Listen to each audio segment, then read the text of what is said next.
j'ai changé ma vie.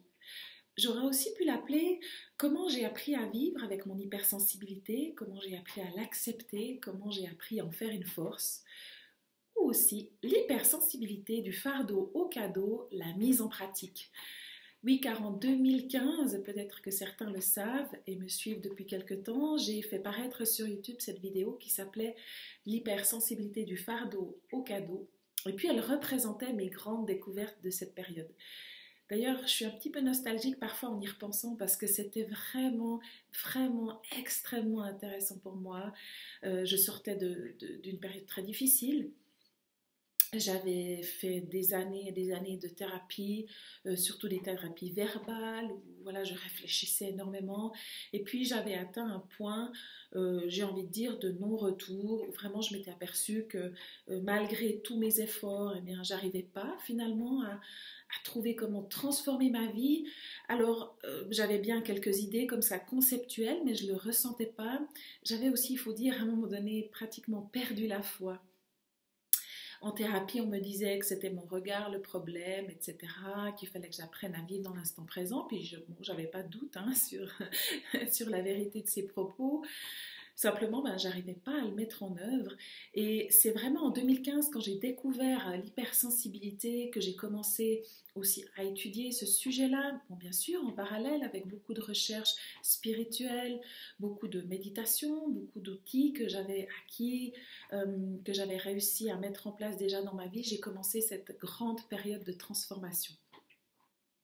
Depuis 2015, beaucoup de choses ont changé dans ma vie. J'ai vraiment pu voir que bon, parfois ça prenait du temps, on plante des graines et puis elles doivent d'abord germer, mais aujourd'hui, fin 2021, je suis vraiment une femme très heureuse, je suis en couple, je viens d'avoir un enfant et vraiment je peux dire que tous ces processus, en fait, ce processus a transformé ma vie et aujourd'hui j'ai vraiment à cœur de pouvoir transmettre ces outils-là. Ça fait aussi partie de ma vocation et ça fait partie des choses qui ont changé ma vie, c'était de donner du sens en fait. Par le passé, bien, peut-être que certains d'entre vous le savent, j'avais fait une formation de chimiste, je travaillais dans l'industrie pharmaceutique. C'est vrai que quand j'ai commencé, ça faisait du sens pour moi ce travail. Vraiment, je l'ai pris très à cœur, j'avais envie d'aider des personnes qui étaient malades. Je travaillais toujours pour des produits qui étaient ce qu'on appelle life-saving, etc. En tout cas, qui amélioraient grandement la qualité de vie des gens. Mais c'est vrai qu'à un moment donné, j'ai commencé à trouver ça très difficile, très compliqué, j'étais très éloignée des patients et puis je ne croyais plus vraiment non plus à ces entreprises dans lesquelles je travaillais. Je me suis retrouvée dans un conflit de valeurs finalement. J'ai été obligée à un moment donné de tout remettre en question. Alors ça a été une grande épreuve, je ne vais pas vous cacher, ce n'est pas des moments faciles. En tout cas, j'ai un souhait de vous présenter dans cette vidéo que parfois quand on traverse ces grands moments de vide intérieur, de dépression, d'anxiété, ça peut vraiment être des immenses portes ouvertes pour revoir entièrement sa vie. C'est-à-dire que quand on a passé de longues années à construire basé sur ce qu'on pensait être vrai, c'est-à-dire faire une formation, avoir un bon poste, etc., avoir une certaine sécurité sociale, financière, et puis qu'on s'aperçoit qu'on est quand même très malheureux, ça remet vraiment beaucoup de choses en question et ça oblige, j'ai envie de dire, à revoir vraiment notre perception de la réalité. Alors voilà, le but de cette vidéo, c'est de vous présenter un peu ce processus et de vous parler un petit peu comment moi je vois les choses, comment j'ai imbriqué les différentes étapes entre elles. Et puis j'espère que ça pourra vous être utile et surtout peut-être aussi vous inspirer, vous redonner la foi et l'espoir que c'est possible. Alors je m'appelle Anita Rossier, je suis hypnothérapeute et coach au sein du centre Anizen. Alors le centre Anizen que j'ai fondé en 2014 est un centre spécialisé dans l'accompagnement des personnes hautement sensibles et vous trouvez beaucoup d'informations sur notre site internet, sur les thérapies qu'on utilise, sur les techniques qu'on utilise sur notre site internet www.anizen.ch. Aujourd'hui, je travaille conjointement avec mon partenaire dans la vie comme au travail, Ricardo Rojas, qui a aussi sa chaîne YouTube. Il y a ma chaîne YouTube, toutes ces informations, vous les trouvez sur notre site internet. Voilà. Alors, comment j'ai changé ma vie? Comme je vous l'expliquais, Ça a été un long chemin, ça n'a pas toujours été facile, mais en tous les cas, ce qui est certain, c'est que ça s'est passé finalement fondamentalement par, j'ai envie de dire, le fait de revisiter mon chemin de vie et mon parcours à la lumière de cette connaissance que je venais d'acquérir, c'est-à-dire le profil hautement sensible. Ça a été vraiment un changement radical dans ma vie. Il y a eu un avant, un après. Et je crois que c'est vraiment important aujourd'hui qu'on en parle de plus en plus de cette haute sensibilité, de ce profil. Déjà, non, parce que ça concerne quand même 25% de la population. Et puis que beaucoup d'entre nous, finalement, si on ignore cet état de fait, ne savons pas vraiment comment nous guider dans la vie.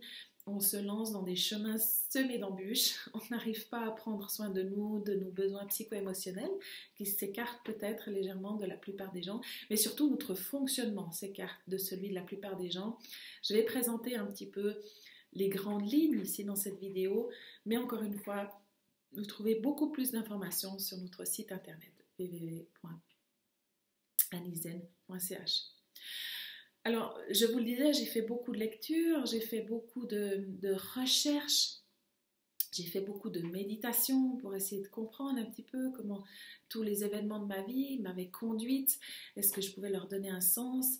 Est-ce qu'aussi je pouvais trouver une façon de voir positivement certains obstacles que j'avais traversés, que j'avais franchis?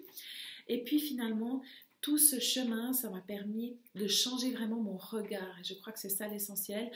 Mine de rien, la vie nous offre parfois voilà, des événements, des épreuves aussi.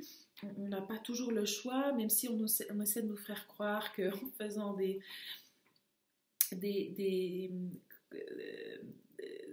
affirmations sous la douche, etc., qu'on va pouvoir attirer que de l'abondance et qu'on va pouvoir tout réussir, avoir du succès, être riche, beau, intelligent, rencontrer l'homme parfait, tout ça.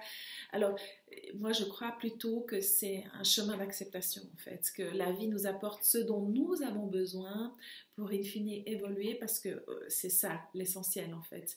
Je ne suis pas la seule d'ailleurs, mais je vois vraiment cette expérience d'incarnation comme une grande école, une école qui nous apprend certaines leçons, et ces leçons-là, on ne peut pas les éviter. Et c'est vraiment, je crois, en prenant la mesure de quelle est cette leçon que je suis en train d'apprendre, que je peux faciliter mon cheminement et monter les échelons. Et moi, je vois aussi ça comme une forme de spirale, c'est-à-dire que parfois, on revient visiter, on revient parce que peut-être on n'a pas réussi à tout accepter, à tout accueillir tout le temps, on n'est pas en permanence dans l'instant présent, et notre niveau de conscience évolue au cours du chemin, et c'est pour ça que souvent on parle de cette évolution en spirale. Là, c'est important aussi de réaliser ça, parce que moi j'entends souvent, et je me souviens que je me disais la même chose, ah mais j'en suis encore là, je croyais pourtant que j'avais déjà travaillé ça, je croyais pourtant que j'avais déjà dépassé ça. Et en fait, oui, c'est vrai, on l'a déjà dépassé depuis un certain niveau de conscience, ça nous a permis d'aller au niveau supérieur, et puis là, à nouveau, je revisite, et puis je cherche, si vous voulez, ce qui me permettra de passer à l'étape suivante, sachant que l'évolution ne s'arrête jamais. Que ça c'est quelque chose qui nous est donné, en fait. On pourra toujours en apprendre plus, en savoir plus, acquérir plus d'amour, plus de sagesse, jusqu'à ce que voilà, le chemin vers l'éternité nous soit ouvert, si j'ai envie de dire. Cette formation que j'ai envie de vous présenter là, ces différentes étapes que j'ai envie de vous présenter là, c'est aussi parce que je crois que c'est fondamental en tant qu'être humain d'apprendre à se connaître. Et d'ailleurs, bon, c'est pas moi vraiment qui le dis en premier, hein, Socrate le disait déjà, connais-toi toi-même et tu connaîtras l'univers et les dieux. Et ça, je crois vraiment que c'est une étape très importante dans la vie d'un individu, d'apprendre à se connaître. On ne se connaît jamais totalement, évidemment, hein, parce qu'il y a plusieurs dimensions de l'être. Mais ce que je veux dire, c'est que fondamentalement, on vient tous quand même sur Terre avec une personnalité, avec un fonctionnement, et d'apprendre les grandes lignes, d'apprendre ces fonctionnements-là, quels sont nos besoins, et finalement de pouvoir rassembler un peu les pièces du puzzle de sa vie. Ça, c'est vraiment fondamental pour avancer et pour vivre une vie qui est pleinement épanouie. Justement, souvent j'entends Et d'ailleurs, j'ai écrit un article là-dessus que vous pouvez aller lire sur mon blog, qui s'appelle L'hypersensibilité, une simple étiquette. Parce que j'entends parfois des gens dire, ouais, voilà, être hypersensible, c'est se mettre une étiquette, c'est se limiter, on est bien plus que cela. Et c'est fondamentalement vrai, je pense que personne ne peut nier cet état de fait. Simplement, je crois que finalement, comme je l'explique aussi dans cet article, c'est pas sur Terre vraiment qu'on connaît cet amour parfait, cette conscience totale, c'est vraiment cette union à Dieu. Je pense que ça se trouve dans le monde spirituel et je pense que délibérément on choisit de quitter cet état de plein amour pour venir vivre cette expérience sur Terre dans un corps incarné dans une personnalité. C'est pour ça que je pense que l'idée en fait fondamentale sur Terre, c'est pas obligatoirement de connaître cet état d'union parfaite, même si c'est vrai que ça ressource énormément quand on peut maîtriser ces techniques qui nous permettent vraiment de nous relier au maximum finalement, et puis de nous sentir vraiment centrés, vraiment unis, j'ai envie de dire, vraiment plein d'amour. C'est vraiment, ça ressource énormément. Et d'ailleurs, souvent, je pense que ce mythe du monde des bisounours que les hypersensibles connaissent bien. Alors, peut-être pour les hommes qui me regardent, vous trouverez ça un peu cuculapraline. Comme disait mon conjoint Ricardo, c'est plutôt un truc de fille, le monde des bisounours. Mais en tous les cas, malgré tout, on pourrait appeler ça différemment, un besoin d'harmonie, un besoin de se comprendre, sans avoir à se parler, un petit peu cette envie d'un monde meilleur. Ça nous vient aussi de cette connaissance, un peu de ce souvenir inconscient, ou conscient pour certains, qu'on a connu vraiment l'amour total.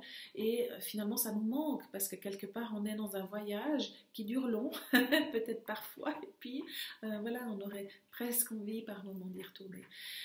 D'ailleurs, moi, à un moment donné, je rêvais de faire une expérience de mort imminente. Alors, vous me direz que c'est souvent dramatique, les circonstances de ces expériences-là, parce que c'est des gens qui font des accidents ou c'est des gens qui ont des arrêts cardiaques. Mais maintenant, c'est possible avec des techniques d'hypnose d'entrer dans ces états-là et puis d'aller revisiter finalement ces dimensions-là qui sont dans le monde spirituel où vraiment on connaît cette connaissance parfaite, cette union parfaite, cet amour parfait. Et je trouve ça vraiment fantastique. Mais voilà, toujours est-il que pour l'instant on est là, incarné dans un corps physique, qu'on traverse des épreuves, des événements de la vie qui viennent nous heurter, qui viennent aussi peut-être ébranler nos structures, et ça c'est dans le but vraiment de nous faire évoluer. Et je crois que pour pleinement manifester notre mission sur Terre, et finalement venir accomplir ce pourquoi nous sommes venus. Alors je ne parle pas forcément de sauver le monde, parce que souvent voilà, les hypersensibles portent toute la misère du monde sur leurs épaules, ils ont l'impression qu'ils doivent aider tout le monde. C'est aussi compliqué pour eux parce que pour être bien, ils ont parfois besoin que tout le monde autour d'eux soit bien, et ça c'est aussi en lien avec l'empathie, qui est un des traits particuliers de la personne sensible. Mais peut-être ce qu'on est venu accomplir déjà, c'est in fine quand même d'abord par rapport au cheminement de notre âme. Et donc peut-être pour cheminer, elle a une mission qui est en lien avec les autres, mais avant tout, c'est, je crois, fondamentalement de trouver la paix en soi, avec soi, et pour pouvoir vibrer cette paix. Et comme le disait Gandhi, chaque âme qui s'élève élève le monde, et je crois que c'est vrai. Si chacun faisait ce travail d'être d'abord en paix avec lui, ça changerait complètement le paradigme dans lequel nous vivons et le niveau de conscience dans lequel nous évoluons sur cette terre. C'est aussi intéressant de constater que finalement on vit une période qui nous ébranle tous. Ce qui est en train de se passer, on ne peut pas vraiment connaître l'issue. On sait que c'est en train de bouger. On le sent bien, par moments ça fait très peur, par moments on a l'impression que ça nous ouvre vers des possibles, et puis ça peut stresser l'ego comme ça de ne pas savoir voilà, ce qui va nous arriver, vers quoi on s'en va. Et finalement, je crois que c'est un acte de foi quotidien que de continuer à cultiver cette paix, de faire confiance dans ce plan divin, et que, in fine, on va vers un monde meilleur, et que parfois Comme le dit le livre de l'Apocalypse de Saint Jean, il ne faut pas se concentrer sur les douleurs de l'accouchement, mais vraiment attendre cet enfant à naître. Et pour avoir accouché moi-même, je peux dire que c'est vrai qu'il y a un moment quand même qui est assez douloureux, il ne faut pas non plus se mentir, en tout cas pour moi c'était douloureux, et puis qu'une fois qu'on a cette rencontre avec, même si on essayait de s'imaginer cet enfant et tout, on le voit se développer, on voit ce nouvel être là qui vient au monde, qui développe sa personnalité, c'est complètement fantastique. Et voilà, beaucoup disent que c'est ça un petit peu qu'on est en train de vivre, cette nouvelle ère, l'ère du Verseau, la 5e dimension et tout ça. Et moi, je dois dire que j'ai choisi de croire en ça, même si peut-être ça reste parfois un chemin de rester en paix, de rester confiante, mais je le dois à moi-même, je le dois à mon fils. Et c'est aussi, ça fait partie finalement de mes valeurs profondes, de garder la foi. Et je crois vraiment que pour ça, on doit être à l'équilibre. C'est-à-dire que ce que j'ai aussi pu observer, c'est que quand je ne prenais pas soin de mes besoins psycho-émotionnels correctement, parfois d'ailleurs, je ne les avais même pas encore identifiés, donc pour en prendre soin, voilà, c'est très compliqué. Et en fait, je m'épuisais, je me retrouvais très fatiguée, et moi quand je suis fatiguée, je deviens très irritable, je suis franchement pas facile à vivre, ni pour moi-même, ni d'ailleurs pour les autres, et donc c'est vraiment, ça a été crucial pour moi vraiment d'identifier ces besoins-là et d'en prendre soin, et finalement de guérir cette partie de moi qui aurait voulu qu'il en soit autrement, c'est-à-dire que c'est pas évident de reconnaître en fait qu'on ne peut pas vivre la vie comme tout le monde parce qu'on est facilement surstimulé, parce que c'est vite trop pour nous, parce qu'on a besoin de beaucoup de repos, qu'on a besoin de beaucoup d'heures de sommeil, que voilà, on n'est pas tout le temps pleinement disponible, pleinement bienveillant, que par moments on est irritable et tout ça. C'est pas du tout quelque chose de facile, c'est pas du tout un chemin facile, mais en tous les cas, ça m'a appris la bienveillance pour moi, autant que faire se peut, et ça m'a appris aussi l'humilité. Quand j'étais plus jeune, je me rappelle que j'avais beaucoup moins d'humilité et puis j'avais cette tendance un peu à juger, notamment aussi mes parents dans certaines erreurs que je trouvais qu'ils avaient faites. J'avais tendance à juger certains actes, certaines personnes, parce qu'elles avaient selon moi un comportement qui était comment dire, vraiment très discutable. Et j'étais comme ça un petit peu cash, comme ça, noir ou blanc, et puis il y avait les bons, les méchants, et je dois dire que dans ce travail de bienveillance pour moi-même et d'avoir traversé vraiment des moments difficiles où je me suis retrouvée sans ressources, ça m'a permis d'apprendre cette humilité-là. Et c'est aussi finalement un des cadeaux que je pourrais retenir d'avoir traversé tout ça. C'est aujourd'hui, je me sens mieux disposée, plus à l'écoute et vraiment dans la bienveillance quand j'accueille quelqu'un qui dépasse de profondes difficultés, qui se juge lui-même. C'est vraiment quelque chose aussi que je peux comprendre pour être passée par là. Et aussi pour avoir réussi à en sortir, je peux peut-être transmettre certains outils qui, moi, m'ont beaucoup aidé. Et j'ai envie de citer maintenant, alors je ne vais pas le dire à haute voix, le nom, parce que c'est trop compliqué pour moi. Je vous le mets là dans la vidéo. Son prénom en tout cas c'est Swami. Il dit ceci: toute relation est illusoire, mais on ne peut se passer d'autrui. Le monde extérieur vous donne continuellement l'occasion de vous voir, de vous observer, donc une chance de vous transformer. Et c'est vrai que finalement ce monde incarné, c'est ça aussi, c'est quelque part le monde extérieur qui nous donne un regard et finalement, si on sait l'aborder de la bonne façon, ça peut vraiment nous transformer. C'est vraiment une grande opportunité, mais je crois que c'est pas si simple d'arriver à avoir ce regard-là. Et j'espère que les outils que je vous propose ici pourront vous aider sur ce chemin. Donc, ce que je crois vraiment, c'est que justement, comme le disait Tesla, la suprématie de l'esprit sur la matière, je crois que notre esprit est très puissant, mais je suis un petit peu sortie de cette idée que c'était nos pensées sur lesquelles il fallait se focaliser, d'avoir des pensées positives. Je crois plutôt que la couleur de nos pensées sont le résultat en fait de la qualité vibratoire de notre être dans son ensemble. Donc là, je parle vraiment, si vous voulez, de ma vibration, hein, de tous les corps dont les pensées font partie et que moi j'inclus dans le corps mental notamment. que ce soit inférieur et supérieur, mais vraiment je crois que c'est qu'un aspect de notre être et que notre énergie a une puissance globale et que dans nos émotions, dans la façon dont nous nous sentons, mais surtout dans la façon dont nous sommes alignés, vraiment je crois vraiment que c'est ça qui a un pouvoir. Et c'est pour ça que de vibrer l'amour en n'ayant par exemple aucune pensée, je pense que c'est beaucoup plus puissant que de cultiver et de se forcer à avoir des pensées positives. Parce que justement là, de nouveau, c'est à mon avis une erreur qu'on fait. On focalise tout sur nos pensées. D'ailleurs, c'est un peu comme ça que notre société est créée. On met beaucoup d'emphase sur le rationnel, sur l'aspect rationnel. Et tout comme disait Einstein, l'esprit intuitif est un don sacré, c'est-à-dire un don qui vient de Dieu. L'esprit rationnel est son serviteur fidèle, mais on a créé une société qui encense le serviteur et a oublié le don. Je crois qu'il était très très inspiré quand il a dit ça. Et moi en tout cas, vraiment, ça me parle énormément, le fait vraiment de sortir de cette idée que tout se joue dans nos pensées. Aussi parce que souvent, quand on est hypersensible, on pense beaucoup.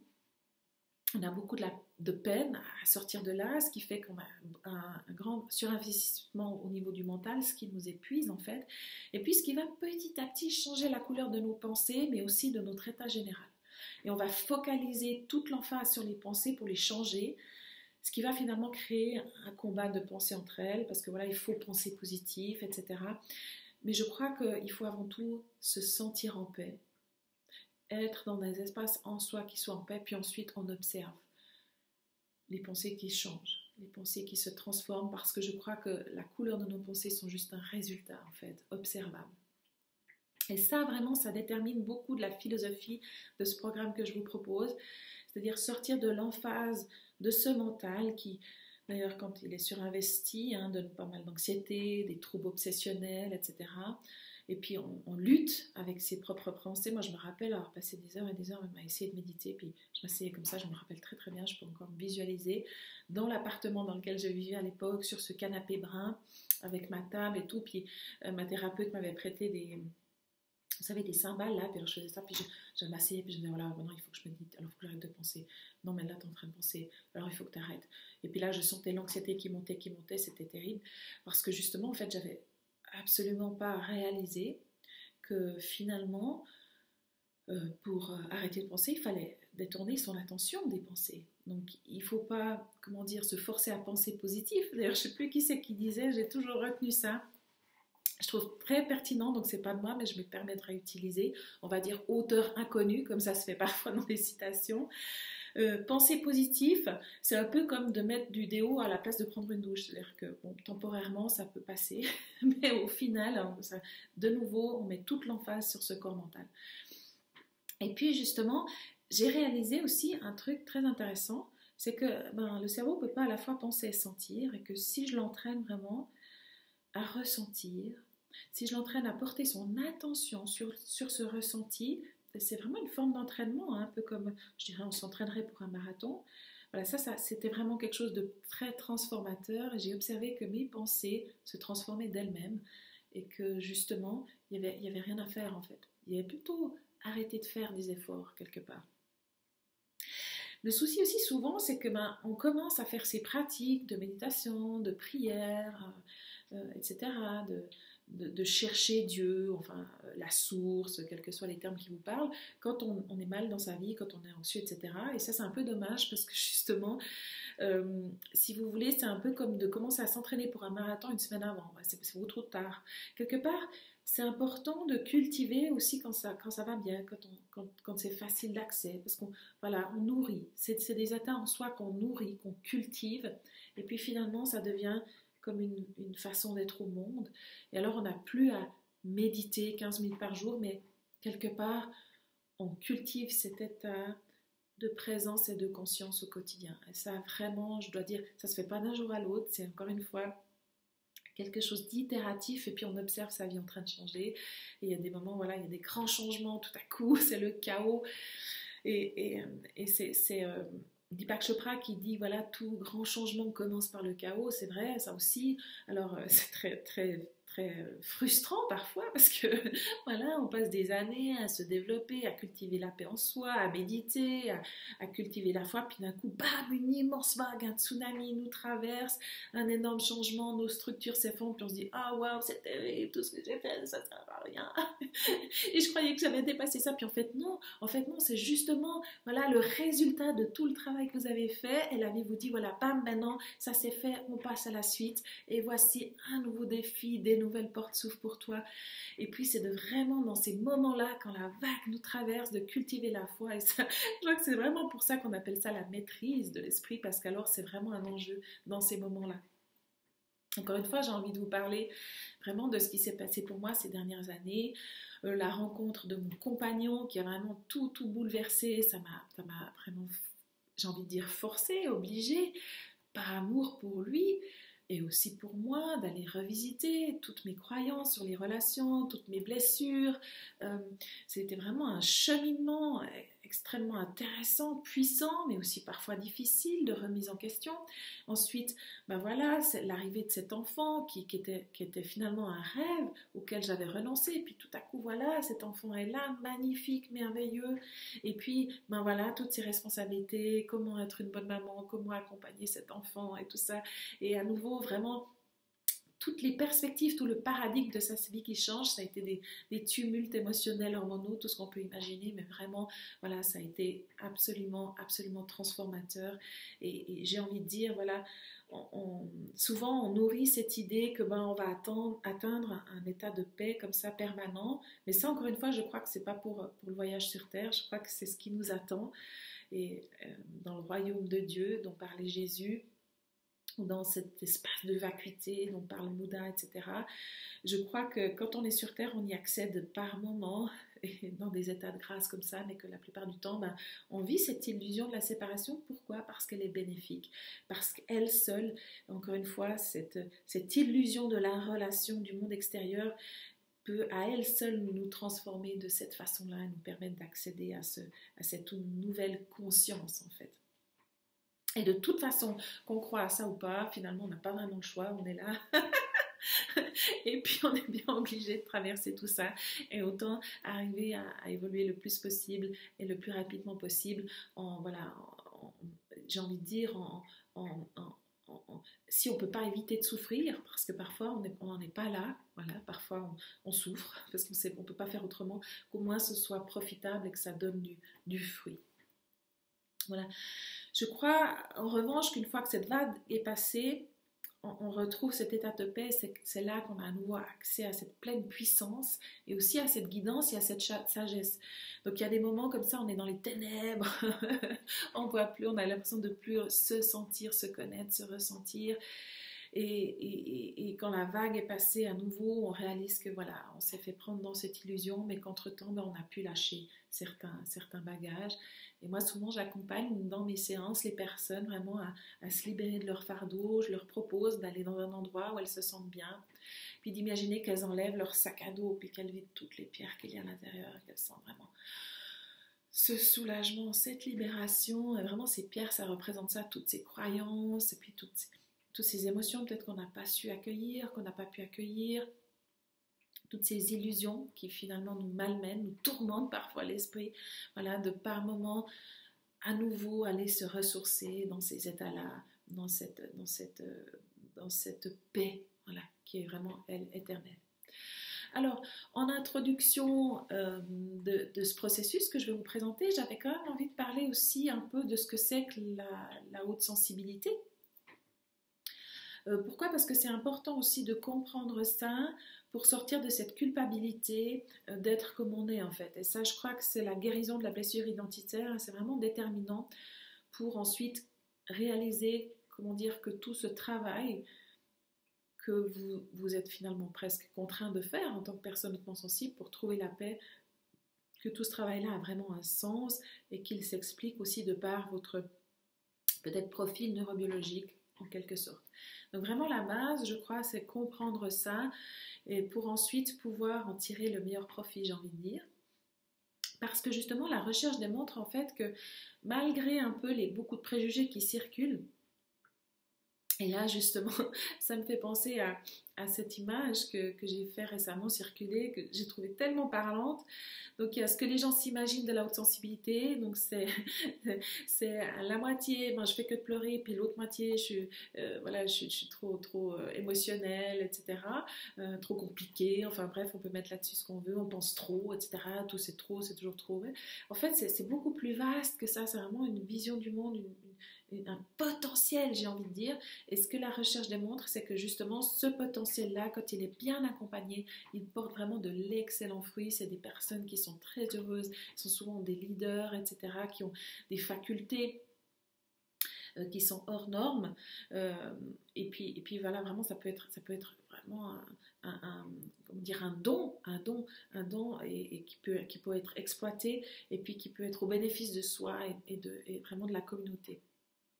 Et puis, il faut savoir que ça représente 15 à 30% de la population. C'est Carl Gustav Jung qui en parlait le premier en 1913 de cette sensibilité innée. Il faut savoir que si il en est ainsi, c'est que c'est bénéfique en fait pour la préservation de l'espèce. C'est d'ailleurs pour ça que ça existe aussi chez les animaux.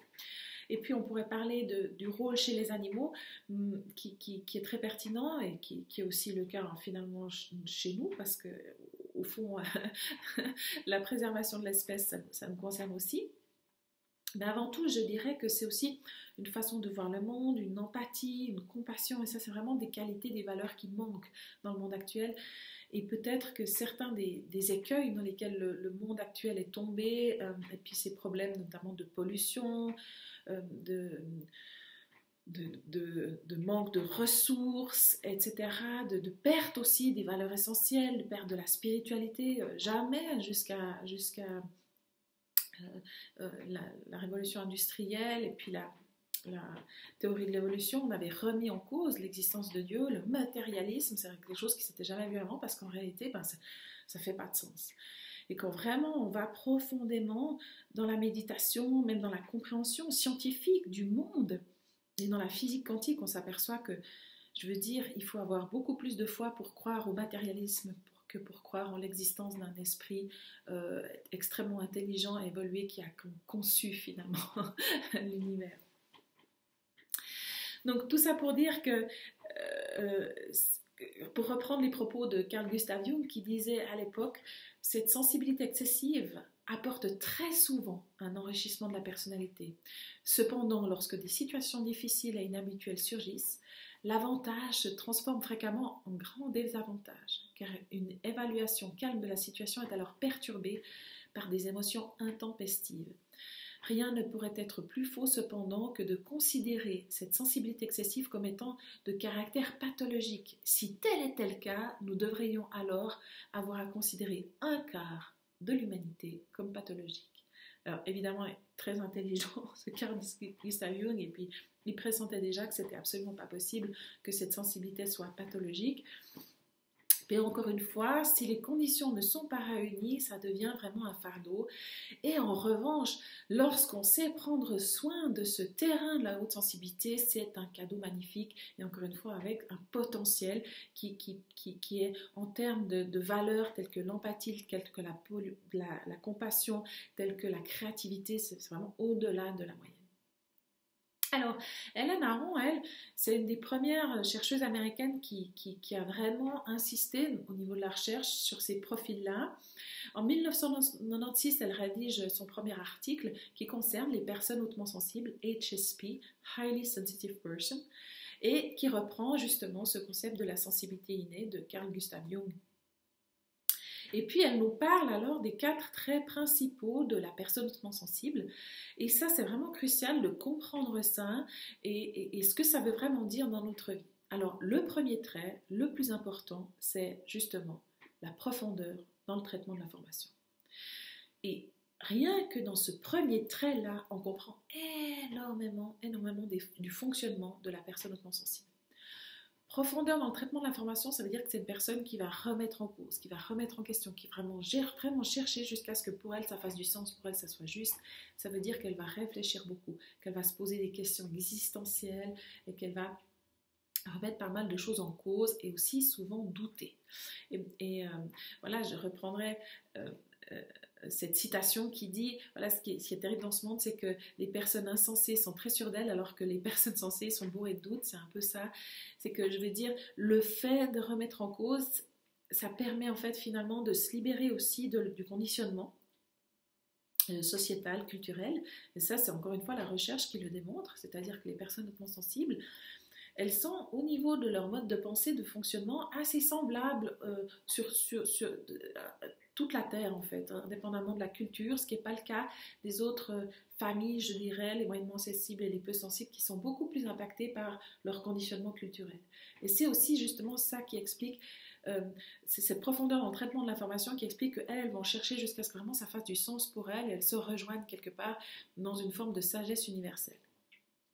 Mais bien sûr, ça peut générer beaucoup de pensées. Et puis aussi cette tendance à réfléchir avant d'agir, ce qui nous fait parfois passer pour des timides ou pour des peureux. Mais en fait, non, c'est plutôt que nous, on n'a pas envie de se planter. On a envie de faire bien du premier coup. Ça peut, encore une fois, parfois nous rendre perfectionnistes, très consciencieux. On n'ose plus avancer parce qu'on a peur de faire faux. Donc voilà, encore une fois, il faut trouver un peu d'équilibre par rapport à ça. Mais beaucoup, vous voyez, que beaucoup du fonctionnement de la personne hautement sensible sont expliqués par ce premier trait de l'acronyme DOS, en anglais, Death of Processing. Alors, ensuite, le deuxième trait, ça a tendance à être surstimulé. Et ça, vraiment, c'est celui que vous devez prendre en compte pour vraiment prendre soin de vous. Ça veut dire quoi ? Et ça, vraiment, c'est la recherche qui le démontre, c'est le profil neurobiologique qui le démontre. On a tendance à être surstimulé au niveau de notre système nerveux. Tout un tas de théories là autour, au niveau du nombre de neurones, du nombre de synapses, etc. Bref, peu importe. Tout ça pour dire que dans tous les cas, il y a une forme d'hyperesthésie. On est très sensible à la lumière. Et vraiment, c'est important de constater qu'on n'est pas sensible plus, mais on est sensible différemment et de façon plus efficiente. Donc c'est vraiment la réponse à ce stimuli qui change et qui fait qu'on va être surstimulé par si vous voulez, le même stimuli a sur nous plus d'impact. On parle aussi parfois de la théorie du monde intense. Et ça, donc, ça veut dire que si on ne prend pas ça en compte et qu'on ne prend pas en compte le fait du besoin de récupération de notre système nerveux, on court vers l'épuisement. Et ça, c'est aussi important pour la prévention de la santé dans la population hautement sensible. Il faut savoir que c'est une population, malheureusement, du coup, qui devient un peu à risque dans notre société qui va très vite, où tout s'accélère tout le temps, avec un besoin de performance, etc. Beaucoup de peur, on a peur de perdre son emploi, on a peur de perdre son niveau de vie, on a peur de perdre sa dignité quelque part, parce que beaucoup se joue en termes de paraître, de salaire, de position sociale, de la grosseur de la voiture, etc. Forcément, tout ça, ça met énormément de pression sur les individus. Et puis, les premiers finalement à tomber en burn-out, ça va être forcément les personnes hautement sensibles, justement parce qu'elles ont déjà cette tendance à être surstimulées. Alors, c'est pour ça aussi souvent qu'on les compare aux canaris dans les mines de charbon.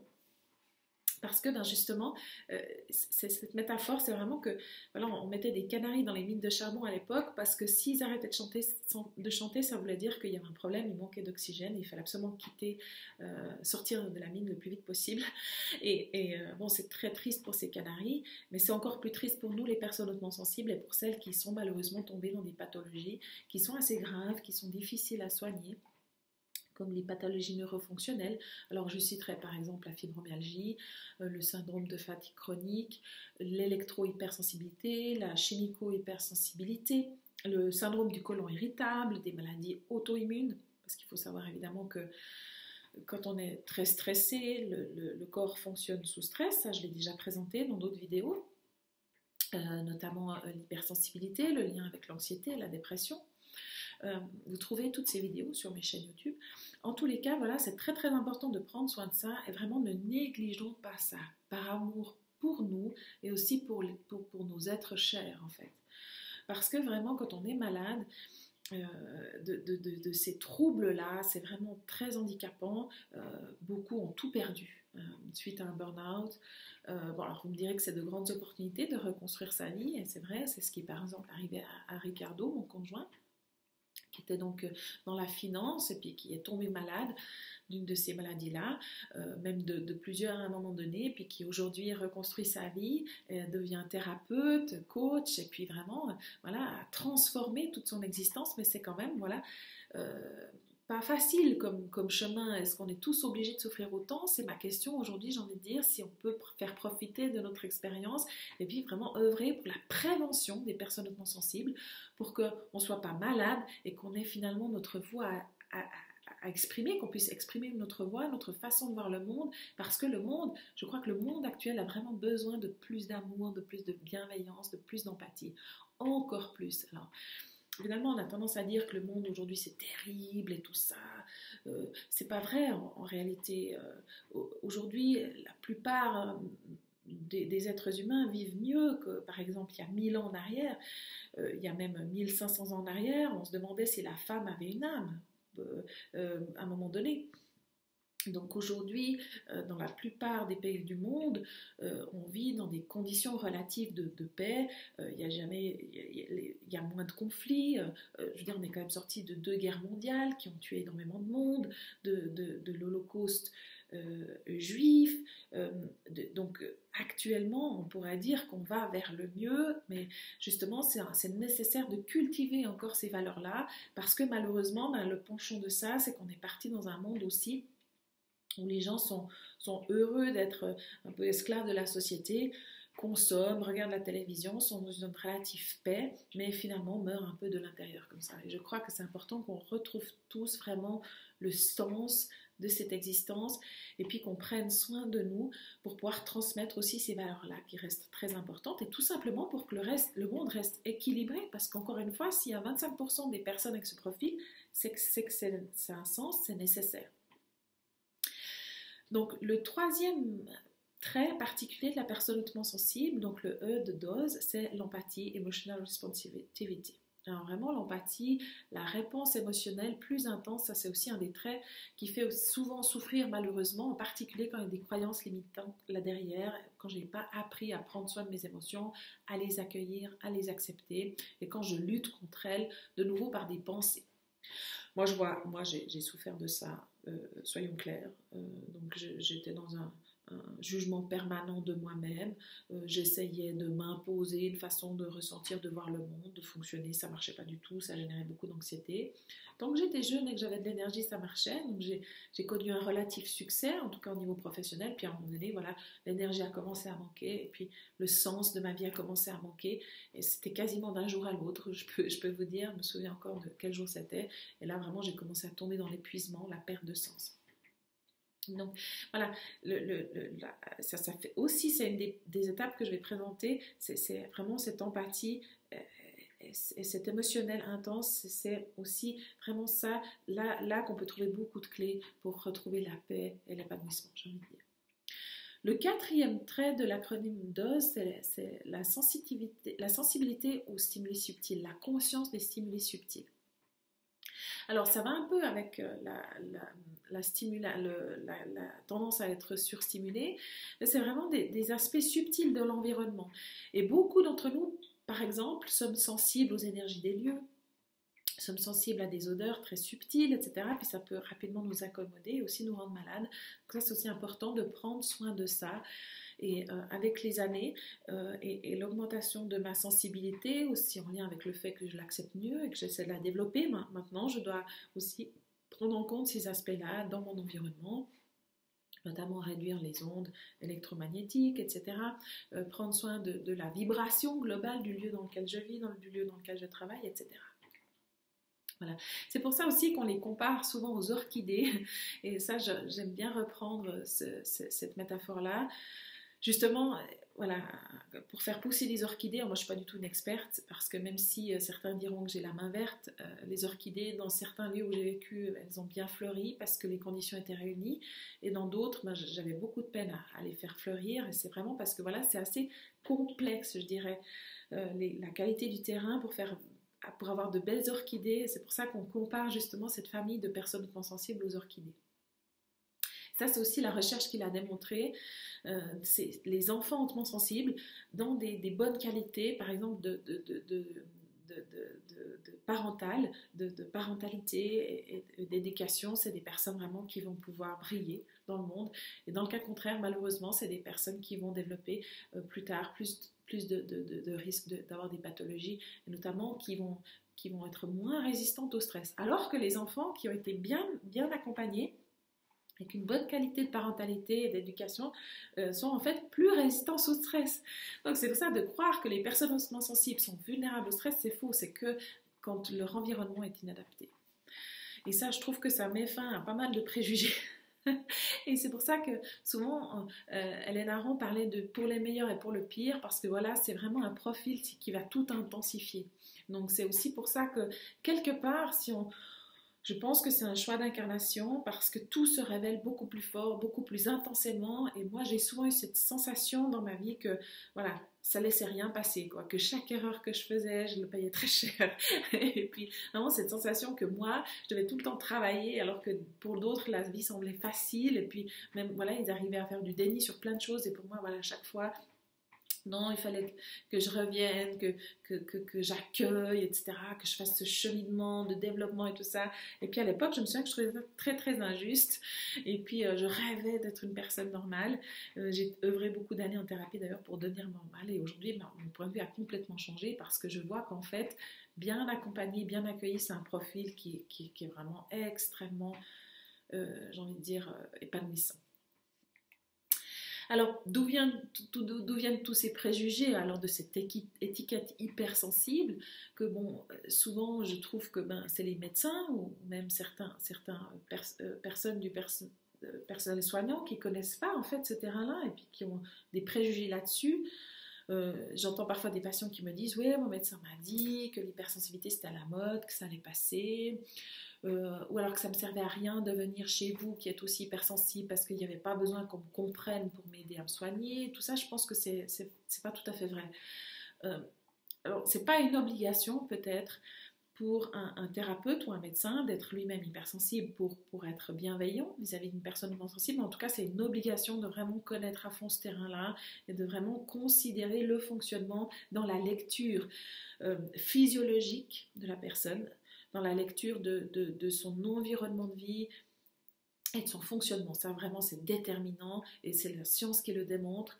Et vraiment, je crois que c'est important que, aussi en tant que personne hautement sensible, vraiment, finalement, on sorte de cette idée que c'est mauvais, que ça nous prédestine à faire que de pleurer, puis à être tout le temps, comment dire... vulnérable, c'est pas vrai, ça peut être une grande force, mais ça veut dire quand même, ça nous oblige, ça nous donne une responsabilité, ça nous oblige à vraiment prendre soin de nous. Bon, ces préjugés viennent certainement du fait aussi que c'est souvent les personnes hautement sensibles, comme justement ces canaris dans les mines de charbon, c'est elles qui tombent malades en premier, c'est elles qui vont souffrir en premier, par exemple dans une entreprise. Alors voilà, on va les identifier comme étant le problème, mais non, c'est que les messagers. On dit souvent ça, mais tu es pas le messager en fait, hein, c'est pas lui le problème. Faut dire aussi que dans notre société, on valorise des profils de fonceurs, ce qui est d'ailleurs vraiment là sociétal encore une fois, parce que les études montrent que ces profils de personnes hautement sensibles en Orient par exemple sont beaucoup plus valorisés, parce que là-bas ces qualités d'empathie, de sagesse spirituelle sont vraiment valorisées, et donc on a tendance à demander conseil beaucoup plus et à s'imprégner beaucoup plus de cette sagesse-là au quotidien, parce qu'ils ont simplement compris qu'ils vivaient mieux, globalement. C'est peut-être moins bon pour le business, on va dire ça, ou pour certains acteurs du business, mais pour le monde en général, de prendre conscience qu'on est tous interdépendants, de réfléchir avant d'agir, de réaliser que nos actes ont des conséquences, c'est vraiment crucial si on veut pouvoir vivre dans plus d'harmonie. Ils ont aussi tendance certainement à aller plus en thérapie parce que c'est des personnes qui se posent beaucoup de questions. On a vu ce premier trait qui est la profondeur dans le traitement de l'information. C'est des personnes qui ont tendance à être introspectives, mais aussi parce que la thérapie marche mieux sur eux. Et ça, la recherche la démontre. Il y a plus de chances de succès pour la même thérapie chez une personne hautement sensible que chez une personne moyennement sensible ou peu sensible. Donc ça, c'est clair que du coup, forcément, elles y vont parce qu'elles ressentent vraiment les bénéfices. Et ça s'explique notamment aussi par une plasticité cérébrale qui serait meilleure. Encore une fois, on n'est pas sensible la même chose mais plus, on est sensible différemment et notre système nerveux fonctionne vraiment différemment.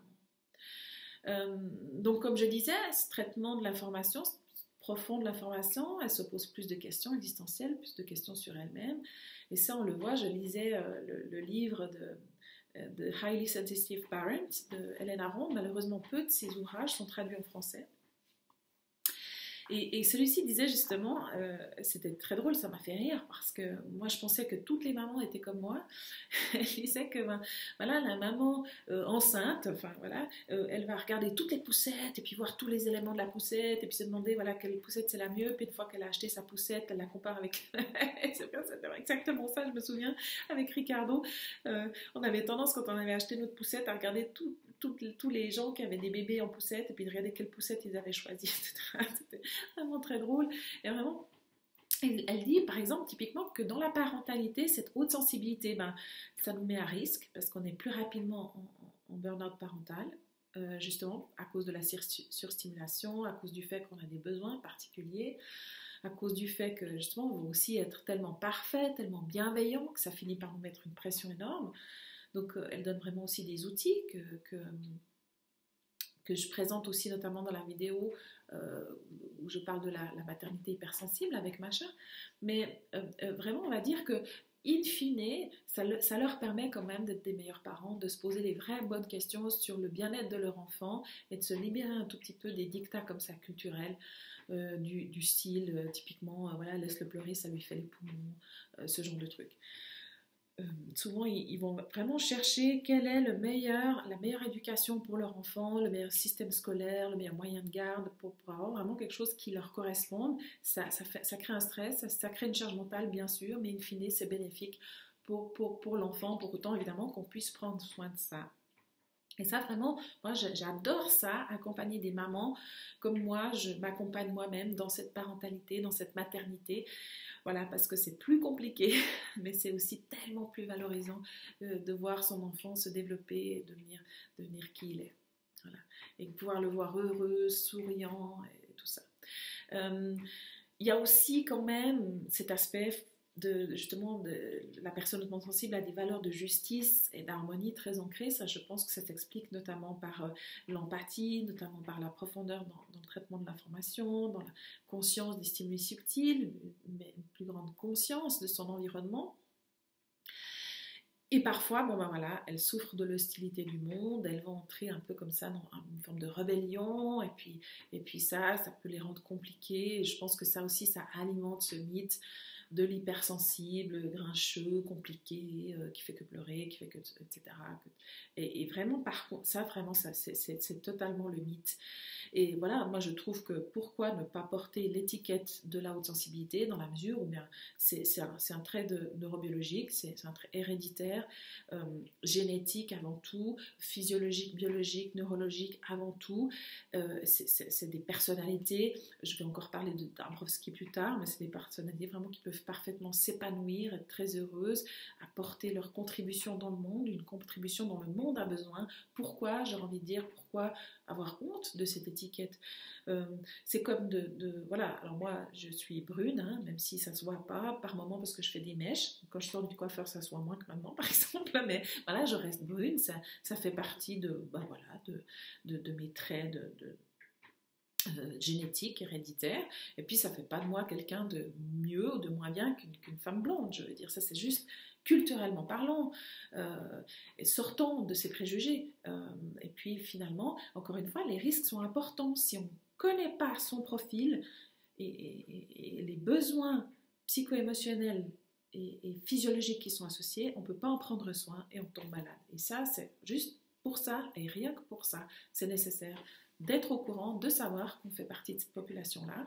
Alors pour tous les gens très heureux, on ne va pas perdre du temps à comprendre, hein, je veux dire, ils mènent leur vie, et d'ailleurs on fait du développement personnel pour être heureux dans sa vie, on ne vit pas sa vie pour faire du développement personnel, donc tant mieux pour eux, s'ils n'ont jamais besoin d'aborder ce sujet.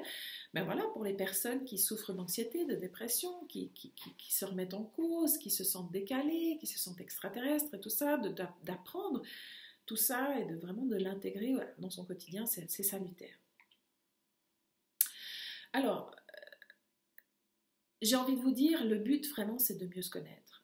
C'est aussi de mieux se comprendre et c'est d'apprendre les outils dont on a besoin pour mieux vivre au quotidien.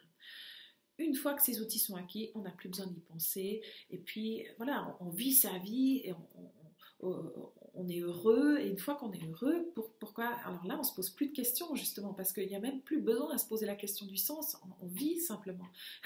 Et donc, c'est quand même ça, in fine, l'idée.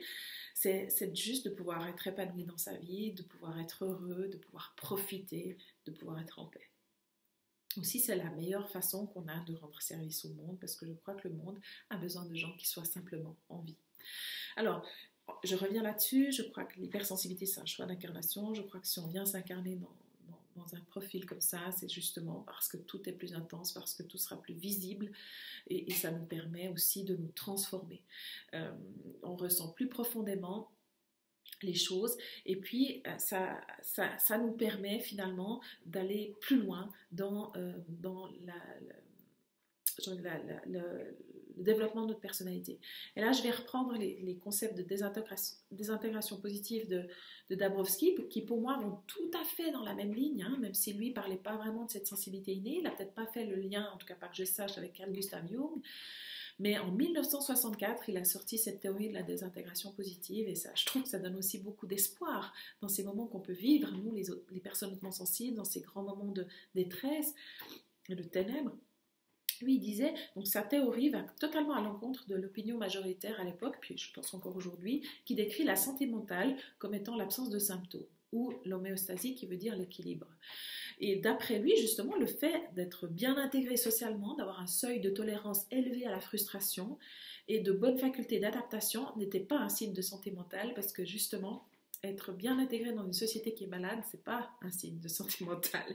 Lui, il disait justement, la santé mentale, c'est la capacité de se développer positivement grâce au processus de la désintégration positive. Ça change tout le paradigme de la santé mentale, et la personne en cours de développement va généralement passer par des crises, de grandes souffrances psychologiques. Elle sera donc considérée comme malade du point de vue de la psychiatrie, mais du point de vue de son point de vue à lui, et de ce point de vue de la désintégration positive, justement, elle est en train de se développer. Et ça, c'est vraiment, ça change tout. Et justement, lui, il disait, il y a 3 facteurs fondamentaux qui déterminent le potentiel. C'est les éléments innés et héréditaires. Et ça, c'est quoi? C'est la haute sensibilité. Alors, il ne le disait pas à l'époque, mais je trouve qu'intuitivement, on peut le déduire. L'environnement social, c'est clair, on l'a vu. Ce profil-là peut prédestiner aussi à des maladies, à de grandes souffrances. Donc c'est clair que l'environnement, la parentalité, la façon dont cette personne peut ou non déployer son potentiel, apprendre qu'est-ce qu'elle traverse dans la vie, et les forces autonomes, qui est le 3e facteur. Et ça vraiment, c'est peut-être plus des aspects spirituels qu'on comprend moins, mais qui est, on va dire, vraiment ces capacités de dépasser la résilience. Et lui, il parlait plutôt de over-excitability, donc qui est cette capacité de surstimulation de l'acronyme DOS de Lénaron. Et il parlait des caractéristiques du potentiel de développement, qui est la présence de ces hyper-excitabilités, puis il en avait défini 5. Intellectuelle, émotionnelle, imaginative, sensorielle, psychomotrice. C'est vraiment des dons particuliers, une personne qui se démarque vraiment par un de ces 5 aspects. Vraiment, je crois que ça va tout à fait en droite ligne de Hélène Aron, et qu'en plus, ça nous donne cet espoir que quand on traverse ces moments terribles, voilà, c'est en fait des opportunités de changement. Ces grandes crises qu'on traverse, c'est des opportunités de changement. C'est pas simple, quand on est en plein dans le creux de la vague, de voir ça comme ça, et pourtant. Et si vous êtes dans une période comme ça, que vous êtes en train de m'écouter, que vous avez envie d'aller plus loin, j'avais sorti à l'époque une vidéo qui s'appelle l'hypersensibilité, une voie vers l'éveil, ou dire oui à la vie. Ce sont des vidéos vraiment qui permettent dans ces moments-là de profondes ténèbres de pouvoir chercher, trouver, en tous les cas je l'espère, l'espoir, et aussi éventuellement, pourquoi pas, suivre la formation que je propose aujourd'hui. Les processus de l'acceptation de la haute sensibilité, c'est d'abord, je le répète, je l'ai déjà dit dans d'autres vidéos, se comprendre et s'accepter. Parce que c'est bien joli de comprendre, mais après, si on continue de se juger pour ça, ça ne fonctionne pas. S'accepter comme on est, prendre la pleine mesure de ce que ça veut dire. Et arrêter d'avoir envie de changer finalement. Et de mettre tous ces efforts pour pouvoir changer et devenir une personne, on va dire, normale, si ça veut vraiment dire quelque chose, ou plus typique, ou correspondre à la plus grande majorité, mais simplement accepter que voilà, c'est mon fonctionnement, que je ne peux pas le changer, que je suis née avec, et comment je peux en tirer le meilleur parti. Et ça nous amène vers oser être soi, oser sa différence, pour in fine, pas porter une étiquette, pas continuer de se sentir décalé, mais pour pouvoir mieux vivre dans le monde, être plus en paix et apporter notre contribution au bien commun. Et justement, je reprendrai cette citation de Paul Valéry qui disait « Mettons en commun ce que nous avons de meilleur et enrichissons-nous dans nos mutuelles différences. » C'est pour ça que pourquoi avoir honte d'être différent? Je veux dire, si on part du principe que la différence fait la diversité. Alors justement, l'idée de ce programme, c'est pas de faire du développement personnel, c'est plutôt de pouvoir intégrer ces concepts dans la vie de tous les jours, au quotidien, pour finalement oublier qu'on les a intégrés. Vous savez, il y a quatre paliers à l'apprentissage. Il y a je sais pas que je ne sais pas, je sais que je ne sais pas, je sais que je sais, et je ne sais plus que je sais. Et moi, je vous propose d'aller là pour qu'une fois que vous avez vraiment intégré ces étapes, que vous les fassiez de façon automatique, que vous n'ayez plus besoin d'y penser et que simplement ça change, ça vous transforme de l'intérieur. Et ensuite, l'idée, c'est de simplement pouvoir profiter de sa vie, plus avoir besoin de penser à tout ça. Et ça, j'espère vraiment pouvoir vous emmener là, c'est l'enjeu de ce programme. Parce que souvent, quand on est une personne moins sensible, on adore ça, s'analyser, etc., s'introspecter. Mais à un moment donné, l'idée, c'est de comprendre qu'il y a certaines choses qu'on ne peut pas changer. Mon Dieu, accordez-moi le courage de changer les choses que je peux changer, la sérénité d'accepter celles que je ne peux changer, et la sagesse d'en connaître la différence. Vous avez déjà beaucoup travaillé et vous savez très bien ce qui cloche. Mais les voix dans votre tête ne se taisent pas. Vous cherchez la paix. Vous cherchez les clés du changement pour que votre personnalité puisse fleurir. Le potentiel est déjà là. Il est en vous. Le monde a besoin de votre lumière.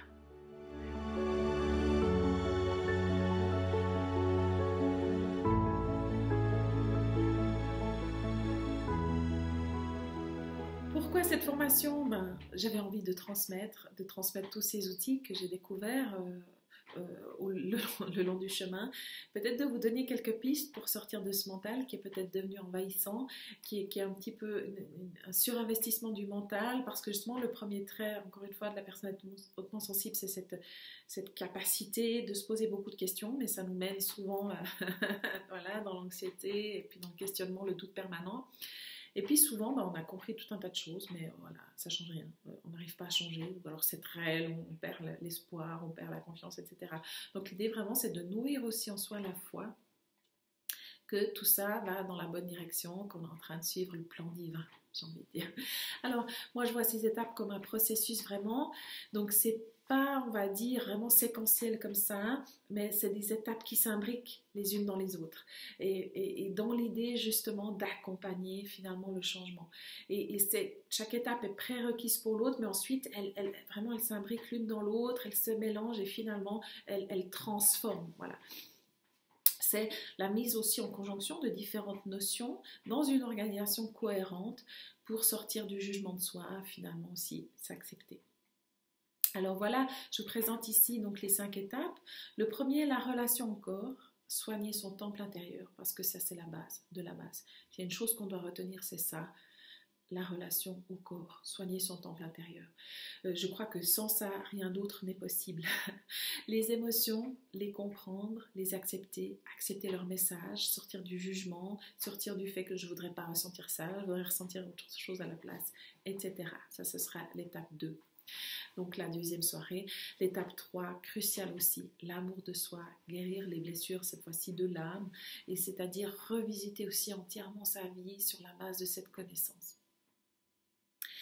Identifier aussi chaque pensée qui vont à l'encontre de cet amour de soi, de cette bienveillance. Ça, c'est tellement des automatismes parfois qu'on a acquis que c'est compliqué. C'est compliqué de sortir de là. Donc voilà, ça se fait pas à pas, tout tranquillement.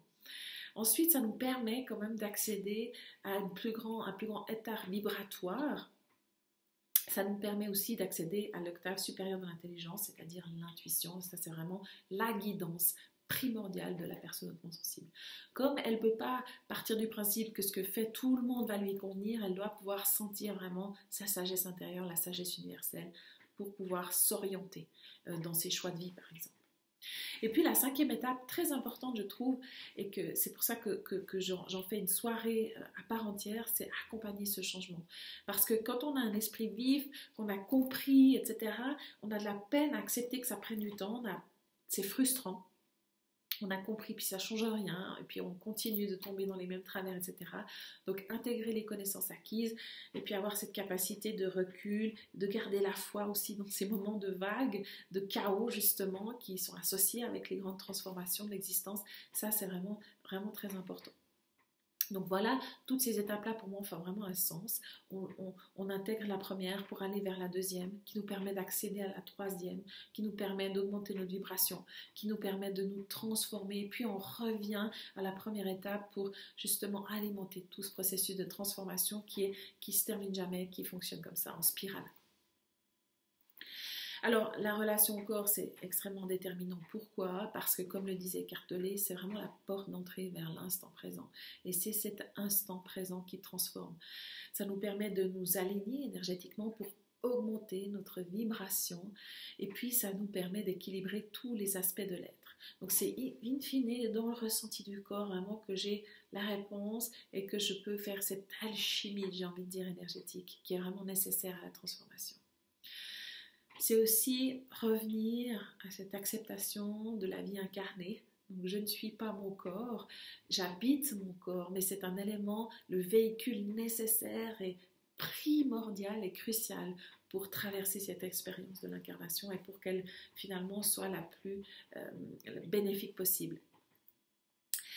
J'ai envie de reprendre ce magnifique conte qui dit ceci: tout homme est tiraillé entre deux besoins, le besoin de la pirogue, c'est-à-dire du voyage, de l'arrachement à soi-même, le besoin de l'arbre, c'est-à-dire de l'enracinement de l'identité. Donc ça, c'est vraiment ça. On vient ça c'est ma croyance, hein, on vient d'un état de conscience où on était unis dans le grand tout, dans l'amour, et puis on vient s'incarner ici dans une expérience identitaire d'illusion de séparation. Et puis les hommes errent constamment entre ces deux besoins, entre le besoin de l'arbre et le besoin du voyage, de la pirogue à l'arrachement de soi-même, jusqu'à ce qu'ils réalisent finalement, qu'ils comprennent que c'est avec l'arbre qu'on fabrique la pirogue. Donc c'est vraiment en acceptant pleinement cette réalité de l'incarnation que je peux vivre la plus grande expérience de Dieu. Cette première étape aussi, je veux dire de pleine conscience dans le corps, en fait, d'alignement aussi dans le corps, ça nous permet d'entrer en lien avec nos émotions. C'est au travers du corps que les émotions parlent, beaucoup notamment, et puis c'est là aussi qu'on peut apprendre à les décoder et qu'on peut apprendre à les transformer et qu'on peut vraiment sentir leur message. Il y a tout un processus en fait qui est nécessaire pour que ces émotions-là puissent vraiment jouer leur rôle. Elles nous renseignent sur notre réalité psycho-émotionnelle, tout comme les cinq sens physiques nous renseignent sur la réalité physique. Donc j'ai chaud, j'ai froid, etc. C'est important pour nous mettre en sécurité. Eh bien, les émotions, elles jouent le même rôle pour nous mettre en sécurité, si vous voulez, au niveau psycho-émotionnel. Et ce qu'on a tendance à faire quand on est une personne non sensible, c'est à juger ça, et puis c'est aussi à dire, voilà, à essayer de ressentir d'autres choses à la place, ou de se dire, ah, j'en suis encore là, c'est pas possible, et puis là, tu vois, comment dire, là, tu es en colère, mais tu devrais pas, parce que, etc. Et on a plein de voix comme ça dans la tête, qui sont ce que j'appelle les anges démons, c'est-à-dire qui nous jugent, en fait, finalement, sur des choses, sur notre légitimité. Alors, ce qui est évident, c'est que parfois, chez nous, ces émotions sont exacerbées, et ça parle peut-être d'une blessure, mais toutefois, comment dire, si on vient se juger dans ces moments-là, ça bloque tout ce processus. Et comme disait Carl Gustav Jung, tout ce à quoi on résiste persiste, donc plus je m'interdis de ressentir ce que je ressens, et plus ça deviendra pathologique, plus ça deviendra toxique.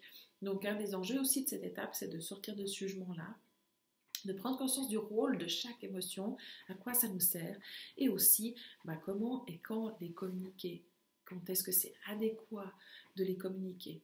Et puis finalement d'entrer dans quelque chose de plus fluide comme ça, dans le vécu émotionnel. Et finalement communiquer ses émotions, c'est aussi comme ça qu'on entre dans cette profondeur relationnelle à laquelle on aspire, dans cette intimité qui nous fait peur, mais qui finalement est la seule chose qu'on cherche en tant que personne hautement sensible. C'est ça aussi qui nous frustre souvent quand on est en relation avec des personnes, on va dire, plus neurotypiques, c'est que c'est superficiel dans la conversation, etc. Puis on n'arrive pas vraiment à entrer dans la profondeur et ça, en tout cas pour moi, c'est très frustrant. Mais bien sûr, pour oser communiquer ses émotions, il faut aussi d'abord s'aimer soi pour pouvoir prendre ce risque-là. Et que parfois, quand on communique sur soi, sur son vécu intérieur, ça nous met en danger. C'est aussi quand le faire, ça c'est aussi beaucoup l'intuition, vous me direz, qui nous aidera à ça, l'expérience. Mais c'est important de cultiver cet amour de soi et cette bienveillance pour soi. Et c'est une étape à part entière parce que c'est très vaste de retrouver cet amour inconditionnel pour soi, en tout cas de tendre et d'identifier finalement ces pensées qui nous écartent de ça et toutes ces fois où on se juge et où on est dur avec soi-même, on est trop exigeant avec soi. Encore une fois, c'est un exercice itératif qui prend du temps, qui nécessite un peu de discipline, mais qui est tellement transformateur, voilà, qui est vraiment puissant. Et j'ai envie de dire, ça doit être presque un leitmotiv, ok ?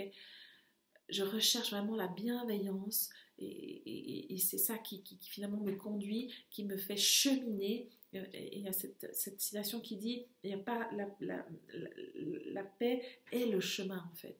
Je ne chemine pas vers la paix, mais la paix est le chemin. C'est grâce à cette paix que finalement je me transforme.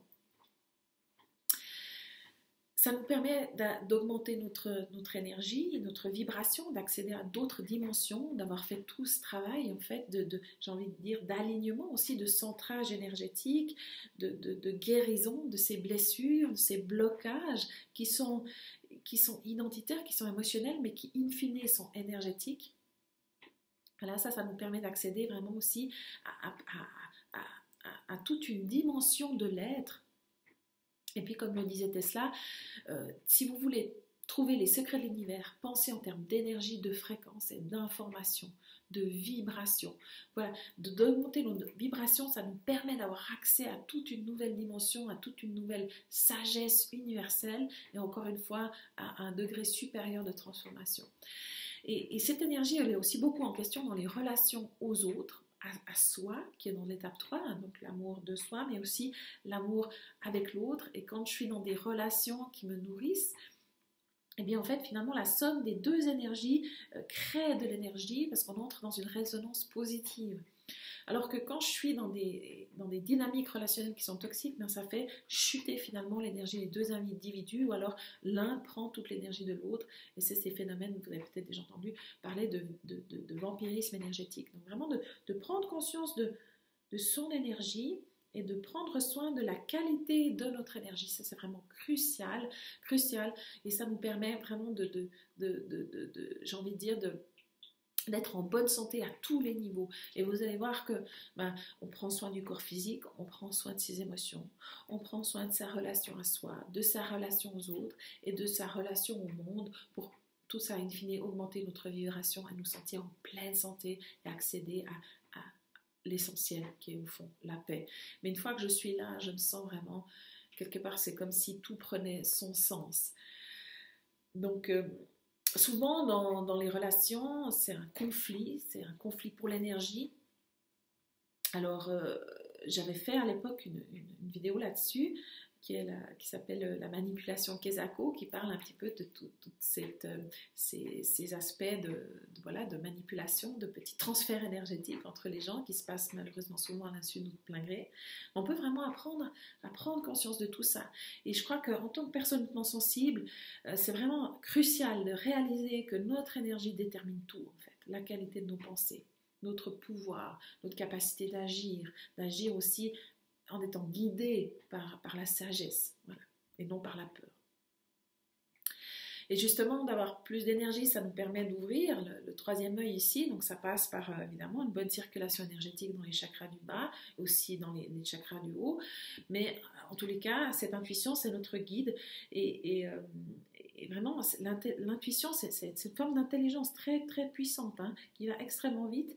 Et si on observe l'imagerie cérébrale, on voit que vraiment la personne réfléchit. Donc c'est pas le fait de ne pas réfléchir, mais c'est une réflexion qui est très rapide, inconsciente, et uniquement la solution émerge. C'est pour ça que souvent, il y a ce syndrome de l'imposteur, on sait sans savoir pourquoi, c'est des fois déstabilisant, et d'apprendre à suivre cette intuition, c'est pas si simple en fait. Et justement, dans cette quatrième soirée, on va parler un peu de tout ça, et des outils qui peuvent nous aider à cheminer pour mieux écouter son intuition. Souvent, les personnes hautement sensibles, elles ont beaucoup d'intuition, mais elles n'osent pas la suivre, elles ne font plus confiance, aussi parce que ça passe beaucoup par le ressenti. Et quand je ne peux plus faire confiance à mon ressenti, quand je ne peux plus faire confiance à cette guidance intérieure-là, je me sens perdue et tout perd de son sens. Donc retrouver ça, c'est au fond se retrouver. Et c'est ça qui est magique.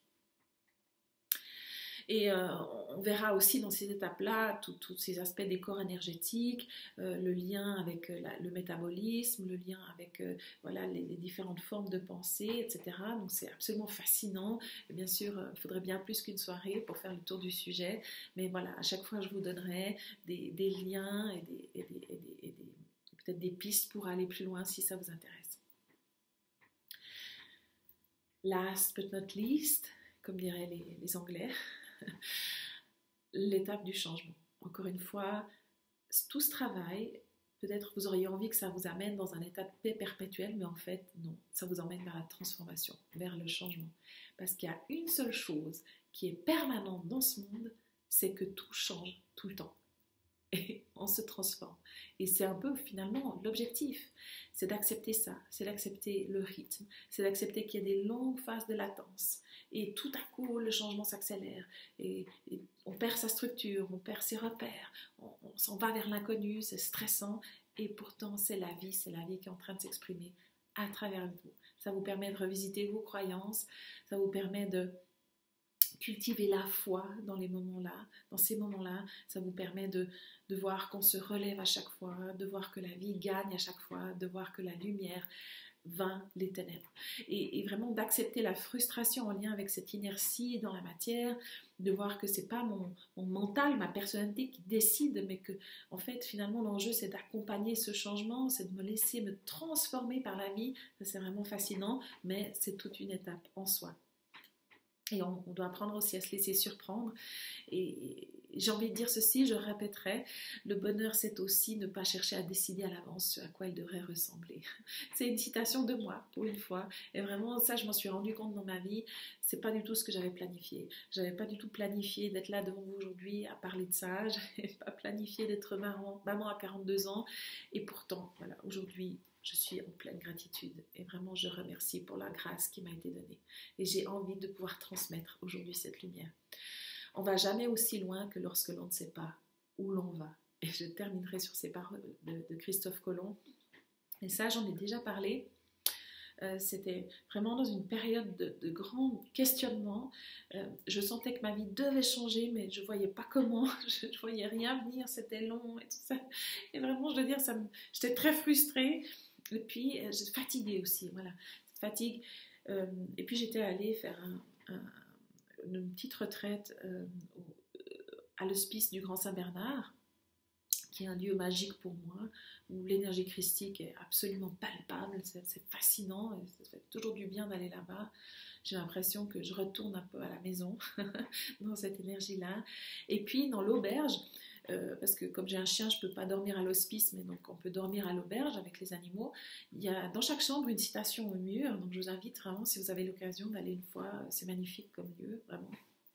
C'est magique dans les Alpes, à la frontière entre la Suisse et l'Italie. Et il y avait cette phrase écrite au mur, on ne va jamais aussi loin que lorsque l'on ne sait pas où l'on va. Et puis comme à ce moment-là, je savais vraiment pas du tout où j'allais, j'étais dans un profond désespoir. Ça m'avait vraiment, vraiment donné, voilà, ça m'avait réconforté. Et je souhaite que ces paroles puissent aussi vous réconforter, autant qu'elles m'ont réconforté. Voilà.